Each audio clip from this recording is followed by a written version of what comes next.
이달 초죠. 가정의 달 특별 새벽 예배 설교를 특별 수요 예배 설교를 부탁을 받고 한참을 까먹고 있다가 그때 우리 토요일에 우리 박성진 목사님 오늘까지 주제와 본문 주셔야 하는 거 아시죠? 이렇게라고 명령하셨어요. 행정 목사님 말씀에 마음이 급해져서 그 자리에서 어떤 주제로 할까 이렇게 봤는데 다른 분들은 모두 이제 자녀에 대한 이야기를 하시더라고요. 그래서 순간 저도 생각에 그래도 가정의 달인데 부모에 대한 이야기도 좀 해야 하지 않는가. 그래서 즉석에서 그럼 십계명에 내 부모를 공경하라라는 제목으로 해달라고 이렇게 했거든요. 근데 한참 후에 가만히 생각해 보니까, 즉 정신을 차려 보니까 도대체 왜 내가 이분들 사이에 끼어 있는 건가. 우리 목사님과 우리 두 분의 강사님들이 유명하신 분들이시고, 근데 나는 왜 이 사이에 끼어 있지? 여러분 제가 지금 여기 왜 있는 거죠?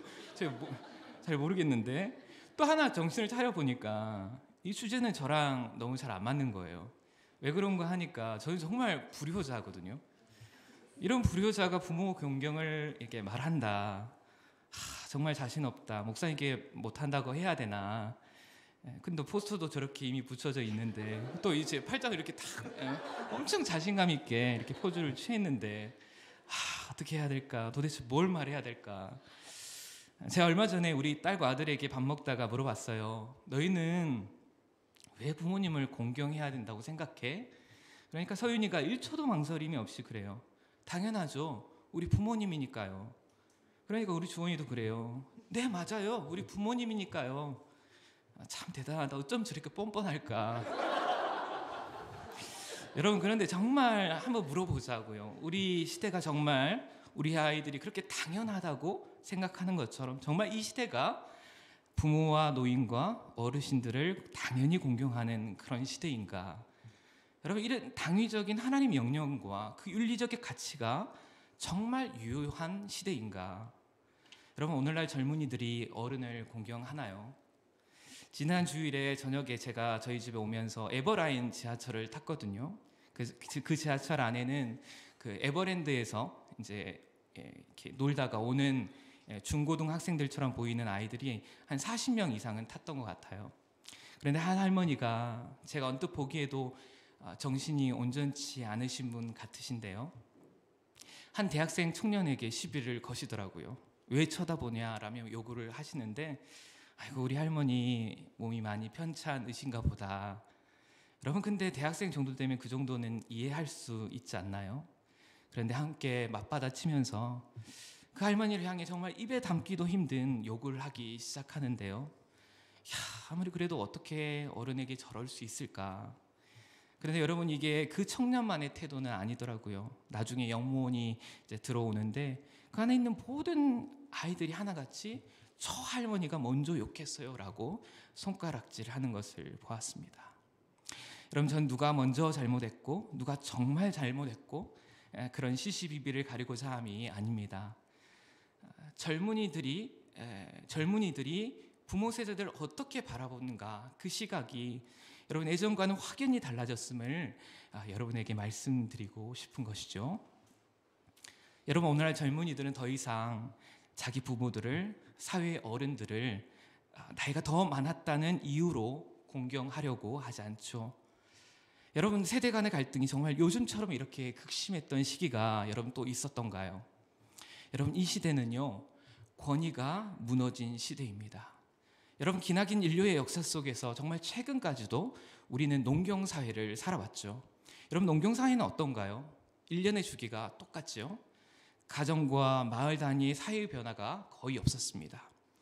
봄이 되면 모를 심고 가을이 되면 추수를 하고, 이런 반복적인 사이클이 그냥 계속 평생에 이루어졌다라는 것이죠. 여러분, 이 과정에서 여러분 노인들의 경험과 지혜라는 것이 얼마나 가치 있고 소중한 사회적 기반이자 또 자산이었겠습니까?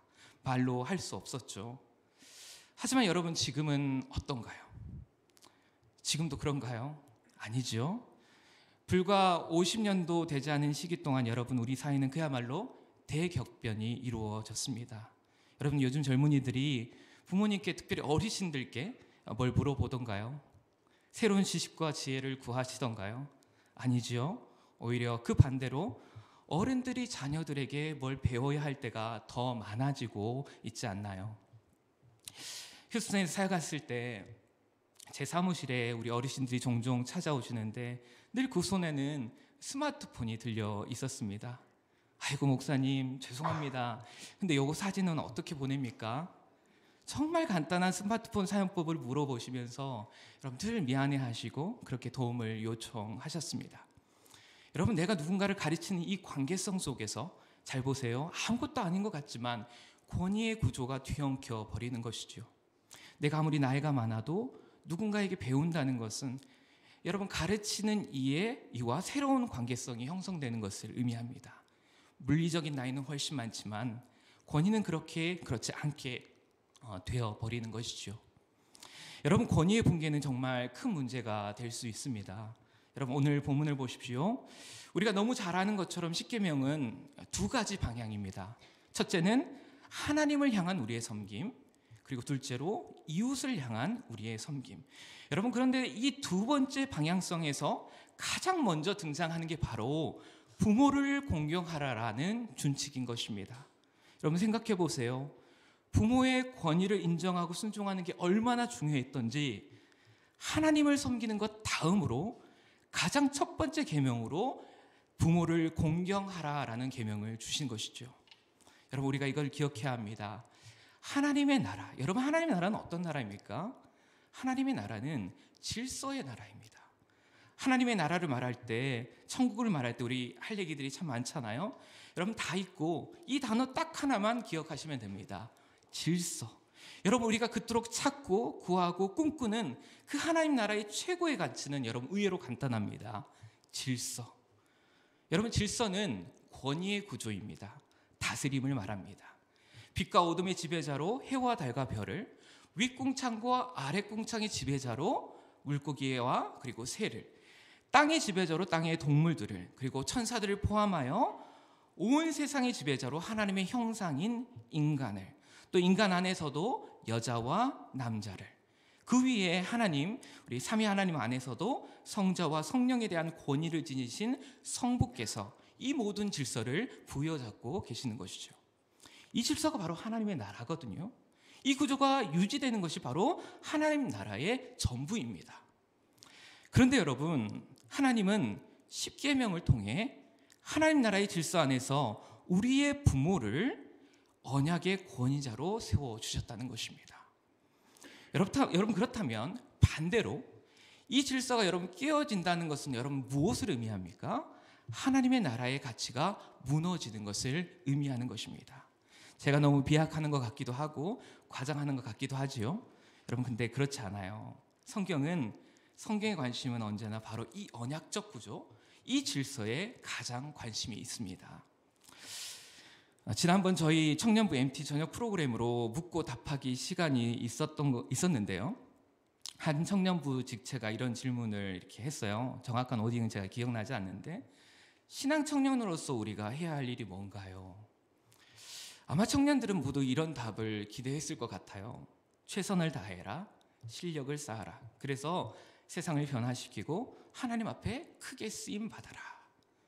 이런 유의 답을 예상하고 있었지 않겠습니까? 그런데 제가 했던 말이 여러분 무엇인지 아십니까? 신앙의 전수, 생육하고 번성하여 하나님의 나라를 이루어야 한다라는 것이었습니다. 여러분 이 말은요, 요즘 청년들이 제일 싫어하는 말 가운데 하나거든요. 결혼하는 것도 싫은데 애를 왜 낳아요? 내가 애 낳는 기계인가? 애를 낳는 것을 자신을 소모시키는 것이라고 여러분 생각하는 거죠. 내가 얼마나 소중한데, 내가 얼마나 중요한데, 내가 왜 아이를 낳고 나를 갈아놓고 내 인생을 희생해야 해? 여러분 이것이 오늘날 청년들의 기본적인 생각입니다. 그런데 거기다 대고 우리가 자녀를 낳아야 한다, 하나님 나라를 위해 크고 멋지게 쓰임 받으라고 했던 것도 아니고 그저 신앙을 신실하게 전수해야 한다라고 했으니 이런 표현은 안 했지만 얼마나 속으로 난감했겠습니까? 여러분 제가 비밀을 하나 알려드릴게요. 여러분만 알고 계시기 바랍니다. 제가 청년부 지체들에게 좀 물어봤어요. 분리개척하고 뭐가 제일 낯설고 또 힘드냐. 전부는 아니겠지만 상당히 많은 지체들이 힘들어하는 게 여러분 이제 우리가 마을교회가 됐잖아요. 분당 우리 교회에서는 내가 누구인지, 내가 누구 아들, 딸인지 사람들이 관심도 없고 서로 몰랐는데요. 이제는 여기 가면 누구 집사님, 저 마트에 가면 누구 권사님, 아이고 네가 누구 집사님 아들 아니냐, 아이고 잘 지내니? 계속 부모님과 자기들이 너무 연결되는 것 같고, 그래서 도대체 교회 부근을 돌아다닐 수가 없다는 거예요. 일탈을 하고 싶어도 할 수가 없고 조신하게 다닐 수밖에 없다는 거죠. 야, 여러분 너무 아름답지 않습니까? 이게 바로 교회입니다. 부모와 자녀와의 관계성을 끊임없이 끊어내려는 이 시대적 사고에 저항하는 곳이 바로 교회이어야 합니다. 여러분 그래서 더 열심히 분발해 주시기 바랍니다. 우리 청년들 아는 척 좀 많이 해주세요. 마을에서 우리 청년들 보시면 멀리서부터 손도 착 흔들어 주시고 너무 소리는 크게 지르지 마시고요. 그래서 꼭 아는 척을 좀 해주시기 바랍니다. 이게 원래 교회의 모습이라는 것을 우리 청년들에게 알게 해주시기 바랍니다. 여러분 우리의 신앙이라는 것은 절대 우리 부모와 또 자녀와 별개가 될 수 없고요. 그렇게 되어서도 안 됩니다. 왜요? 신앙은 전수하는 것이기 때문입니다. 전파하는 것은 그 다음의 일입니다. 우리가 어떻게 복음을 전파할 것인가, 이 신약적 개념 이전에 우리는 어떻게 신앙을 전수할 것인가라는 이 구약적 개념이 먼저 세워져야 하는 것입니다. 정리합니다. 두 가지입니다. 여러분 신앙의 전수자로서 부모의 사명은 신앙으로 자녀를 양육하는 것이고요. 신앙의 수납자로서의 자녀들의 사명은 여러분 부모를 공경하는 것. 이 두 개념을 우리가 꼭 기억해야 합니다. 오늘 본문을 보십시오. 우리가 다시 한번 본문을 한번 읽어볼까요? 한번 띄워주시기 바랍니다. 오늘 본문 함께 읽겠습니다. 시작. 너는 너희 하나님 여호와께서 명령한 대로 내 부모를 공경하라. 그리하면 내 하나님 여호와가 내게 준 땅에서 내 생명이 길고 복을 누리리라. 보세요 여러분, 우리가 부모를 공경할 때 하나님이 약속을 하나 주신다고 하셨는데요. 여러분 어떤 약속입니까? 여호와가 내게 준 땅, 하나님 나라의 땅을 소유하게 될 것을 여러분 우리에게 약속하고 계시죠. 여러분 효도하면 부동산의 축복을 받는다고 생각하시는데 여러분 그거 아닙니다. 약속의 땅입니다. 즉 가나안 땅입니다. 오늘 십계명이 기록된 이 구약적 배경에서 여러분 약속의 땅은 아직 주어진 것도 아니고요. 또 그것은 철저히 주어졌다 하더라도 철저히 하나님의 소유입니다. 백성들이 가지거나 소유할 수 있는 그런 개념의 것이 아니죠. 이 본문의 메시지는 너희가 가나안 땅을 얻게 될 때 만약 자녀들이 부모를 잘 공경하고 신앙의 전수를 잘 받고 그렇게 부모와 자녀 간의 질서가 잘 지켜진다면 어떻게 된다는 것입니까? 그 약속의 땅을 너희가 차지하게 될 것이고 그리고 그 안에서 생명과 복을 즉 샬롬을 누리게 될 것을 우리에게 약속하시는 것입니다. 다시요. 자녀들이 부모를 공경하여 그 질서를 지켜낸다면 천국을 기업으로 얻게 되고 그 천국에서 그 나라의 영원한 생명과 복을 온전히 누리게 될 것을 하나님께서 약속하신 것입니다. 사랑하는 여러분, 부모를 공경함으로 이 귀한 복을 꼭 쟁취하시는 저와 여러분들이 되시기를 바랍니다. 자, 이제 지금부터 제가 원리적인 부분을 설명을 해드렸죠. 그럼 이제는 좀 더 실제적인 질문을 말씀드리고 마무리하고 싶어요. 질문이 이건데요. 그렇다면 우리가 어떻게 부모를 공경할 것인가?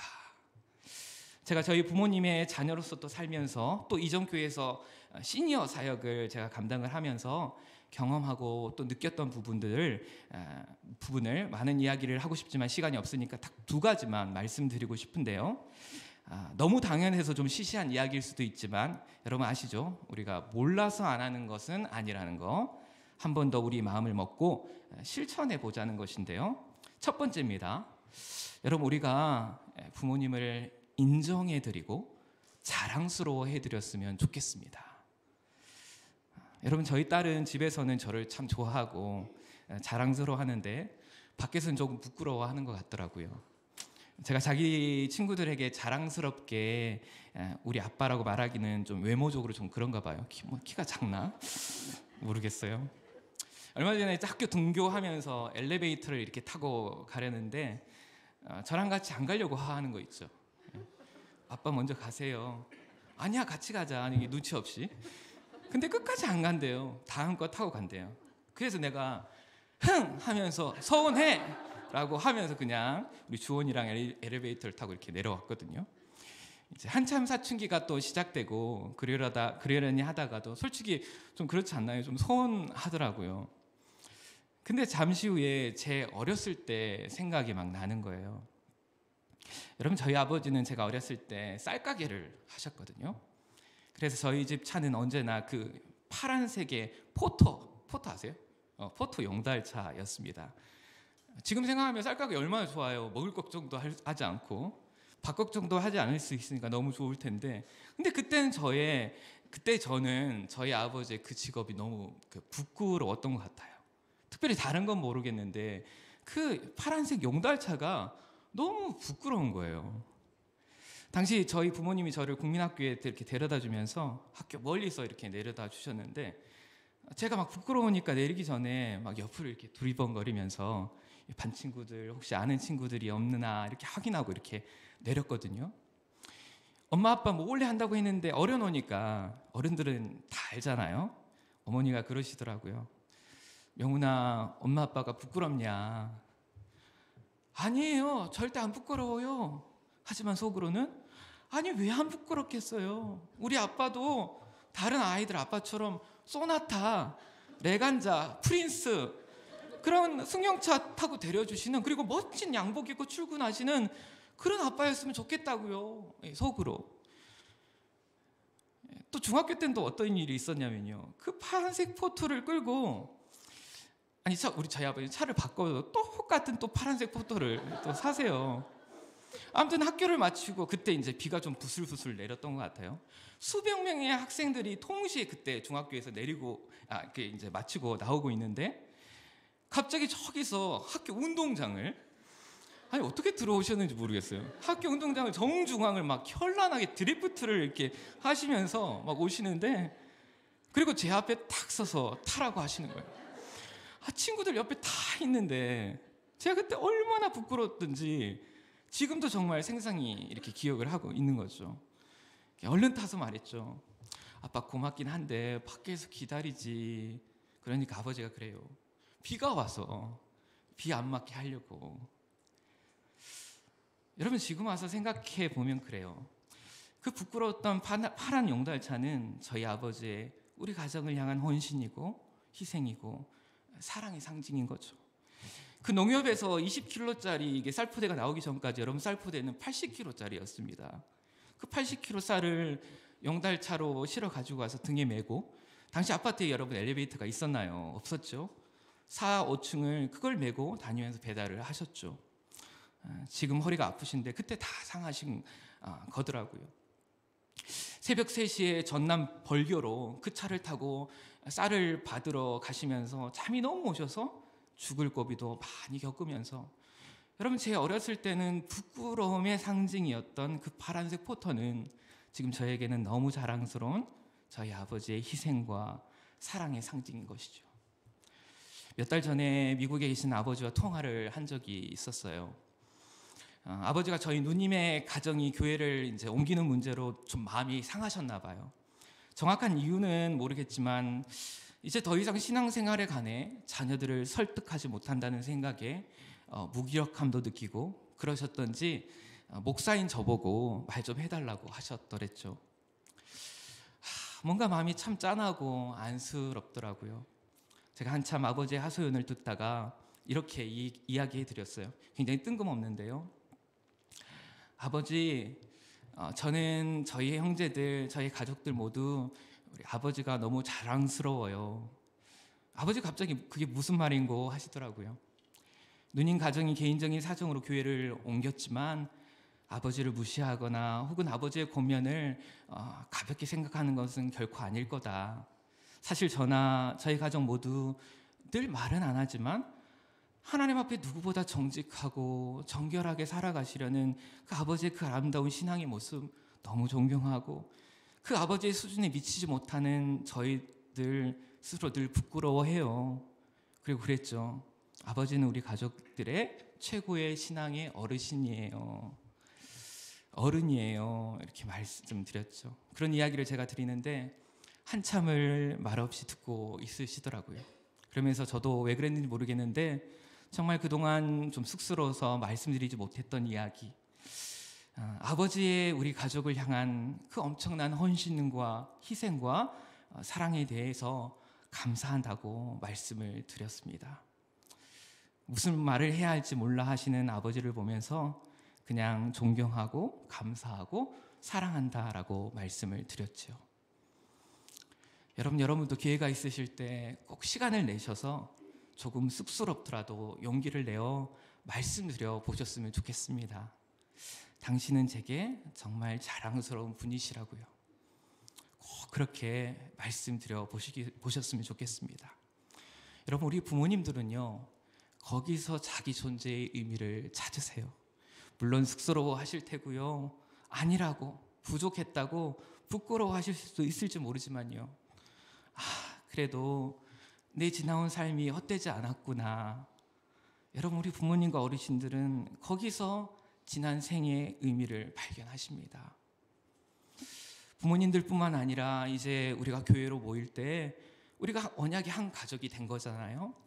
십계명의 부모 공경이 언약의 공동체인 우리 교회의 어르신들을 포함한다는 것은 여러분 너무 당연한 것이죠.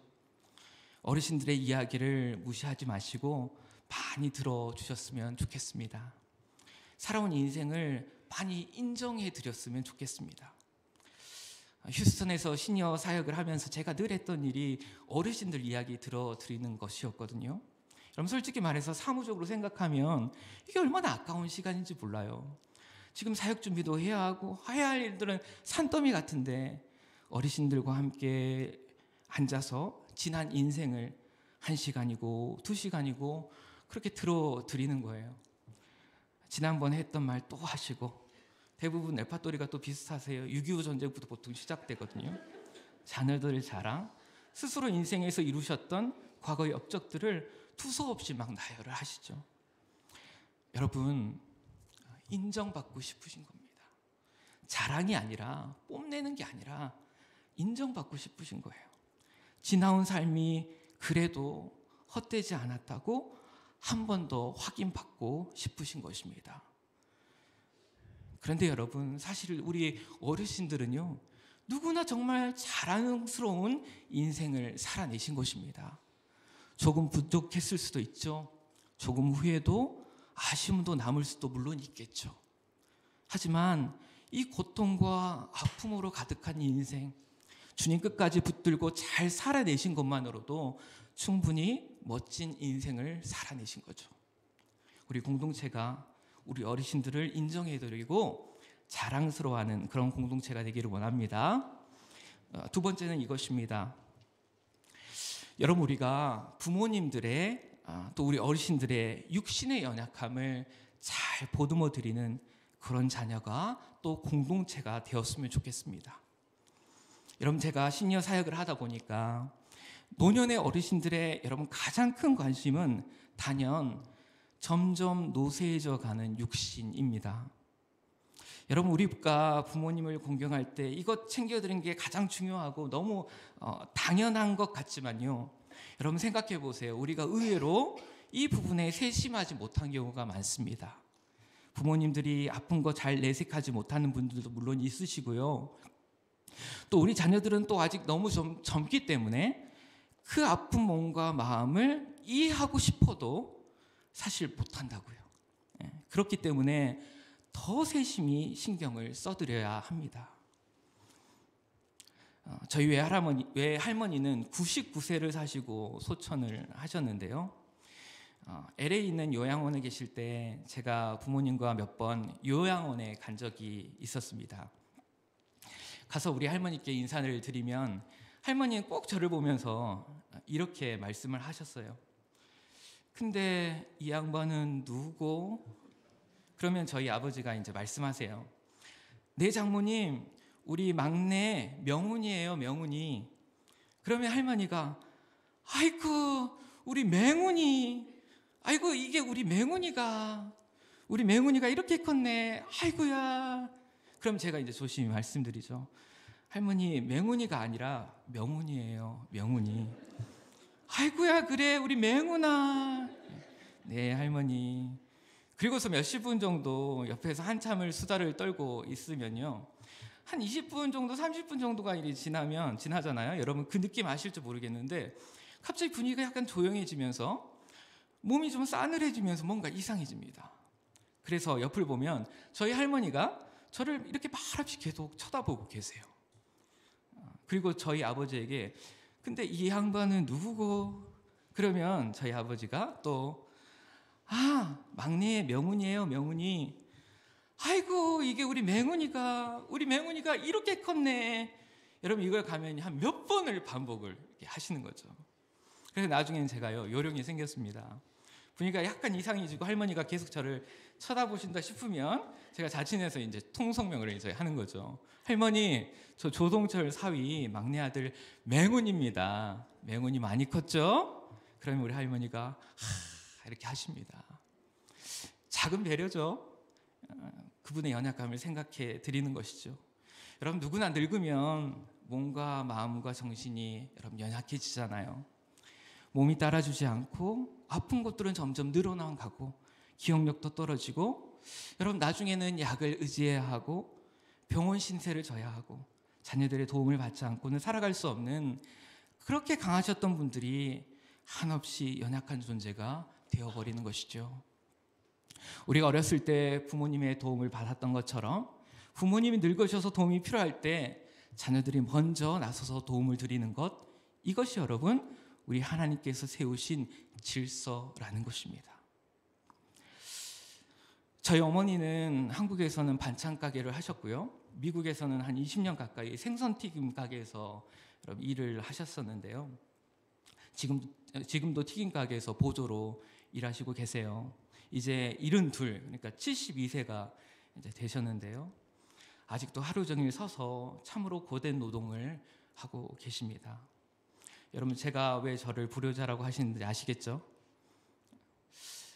여러분 잘 아시겠지만 제가 주중에는 여러분 일하지 않습니까? 여러분 왜 일하는 것 같으세요? 한국교회를 향한 저의 큰 비전을 위해 또 바울과 같이 이중직 목회자로서 새 시대 새로운 사역의 패러다임을 세우고 싶어서 이런저런 거창한 이유를 대곤 하는데요. 물론 어느 정도는 맞죠. 제가 꿈꾸고 계획하고 준비하고 있는 사역들이 있습니다. 근데 사실 그것보다 더 중요한 이유가 있어요. 누구에게도 말한 적이 없는데요. 저는 솔직히 돈 좀 벌어서 저희 부모님 이제 고생 좀 덜 시켜드리고 싶어요. 이제 일을 좀 그만둘 수 있게 좀 해드리고 싶어요. 이미 너무 늦었지만 더 늦기 전에. 사회구성은 나중에 할 수 있잖아요. 근데 이건 너무 늦어버리면 안 되잖아요. 몰라 이걸 두고 사역자가 돈을 쫓느냐느니 세속적 생각을 한다느니 사명을 저버린 목회자라고 수군거리실 수도 있는데요. 뭐 상관없습니다. 손가락질 하셔도 좋고 수군거리셔도 괜찮습니다. 이게 그냥 여러분들 앞에 꺼내어 놓는 솔직한 저의 마음입니다. 그냥 뭐랄까요, 어느 순간 사역자이기 이전에 그냥 최소한의 인간의 도리를 먼저 해야겠다라는 생각을 했을 뿐입니다. 그리고 하나님이 제게 맡기신 부모 공경의 명령을 수행하는데 다만 너무 늦지 않기를 바랄 뿐입니다. 한국으로 오기 전에 LA에 들러서 부모님 댁에 잠시 머물렀어요. 저희 어머니가 몇 년 전부터 이제 왼손을 이제 떠시기 시작했는데 그때 가보니까 너무 심해지셨더라고요. 저녁 늦게 한 9시에 일하고 이제 돌아오시는데요. 그런 어머니랑 저랑 단둘이 앉아 이런저런 이야기를 나눴습니다. 그때도 어머니가 너무 고되셔서 그런지 손을 너무 떠시길래 제가 너무 안쓰러워서 어머니의 떠시는 손을 꽉 잡아드렸습니다. 그 떨리는 손이 제가 꽉 잡아드려도 좀처럼 멈추질 않더라고요. 그 강한 떨림이 손을 통해 제게 아픔으로 전달이 되었습니다. 그때 이런 생각이 갑자기 들더라고요. 이제 내가 할 수 없구나. 더 늦지 않았으면 좋겠다. 한평생 당신의 자녀들을 위해 헌신하시고 얻으신 아픔이고 흔적이고 상처이지요. 엄마 손 괜찮아요? 그러게 손이 떨리는 게 멈추질 않네. 한국에 도착하고 나서 얼마 후에 파킨슨병 진단을 받으셨다는 이야기를 전해 들었는데요. 아이고, 혼자서 참 많이 울었습니다. 참 애잔한 마음이 밀려왔습니다. 여러분, 저는 요즘 이런 생각을 자주 해요. 제가 젊었을 때는 세상에서 참 성공하고 싶고 더 유능한 사람들과 더 연결되고 싶고 인정도 받고 싶고 계속 계속 밖을 향해 나아가다가 이제는 점점 우리 가족에게로 향하게 되는 것 같아요. 관계의 확장이 이루어지다가 다시 좁아지고 있다는 그런 느낌. 여러분, 인생의 마지막을 앞에 두고 있는 사람들이 가장 후회하는 것이 여러분 뭐라고 생각하세요? 돈을 많이 못 번 것일까요? 더 성공하지 못한 것일까요? 호스피스 병동 의사로 1000명 이상의 죽음을 목격한 분이 그래요. 의사분이신데, 내가 사랑하는 사람들, 내가 그들에게 더 잘해주지 못한 것, 더 사랑하지 못한 것, 더 함께하지 못했던 것, 그걸 가장 후회한다는 것입니다. 저는 아마 이런 거 후회할 것 같아요. 우리 아들 주원이 아빠랑 그렇게 탁구 치고 싶어 하는데 바쁘다는 핑계로 거절했던 거, 우리 딸하고 앉아서 고민 더 주로 들어주지 못한 거, 아이브 콘서트 같이 못 가본 거. 우리 아내는 진짜 바라는 거 없는 그런 참 착한 사람인데 있다면 분리수거 잘 안 해준 거, 음식 쓰레기 빨리 안 버려준 거, 카페 가서 차 한잔 하면서 수다 더 떨어지지 못한 거. 여러분, 이런 거 생각나고 그래서 한없이 미안하지 않겠습니까? 여러분, 우리 부모님들에게도 여러분 그렇지 않겠습니까? 엄마 보내드리기 전에 소고기 한 점이라도 더 구워드릴 거. 아버지 그렇게 하고 싶어하는 옛날 이야기 조금 더 시간 내어 들어드릴 걸. 손이라도 한 번 더 잡아드릴 걸. 가시기 전에 한 번이라도 더 껴안아드릴 걸. 사랑한다라고 한 번이라도 더 말할 걸. 여러분, 결국 이런 거 아니겠습니까? 여러분, 우리 인생 대단한 거 있습니까? 여러분, 부모를 공경하라는 하나님의 명령을 우리가 냉철하게 분석하고 전략을 짜고 실행하고, 여러분, 그럴 필요 없습니다. 그래서 뭐 하겠습니까? 저는 우리의 신앙이 정말이지 인간적이었으면 좋겠습니다. 우리의 신앙이 마음을 나누는 신앙이 되었으면 좋겠습니다. 그냥 따스했으면 좋겠습니다. 이제 말씀을 마무리할게요. 제가 오늘 말이 너무 많았죠. 여러분, 가정의 달입니다. 우리 여러분, 살아계신 부모님들이 있으시다면 우리 정말 후회만 없도록 잘해드립시다. 우리 교회의 어르신들, 우리 부모처럼 생각하고 앞으로 더 잘해드렸으면 좋겠습니다. 여러분, 이게 결론입니다. 그냥 우리 하나됨교회가 효자, 효녀들이 많은 그런 멋진 교회가 되었으면 좋겠습니다. 그래서 하나님 나라 소유하고 그 나라의 샬롬을 덤으로 누리시는 그런 저와 여러분들이 되시기를 우리 주님의 이름으로 간절히 소원합니다. 이제 함께 찬양하며 잠시 기도하는 시간 가졌으면 좋겠습니다.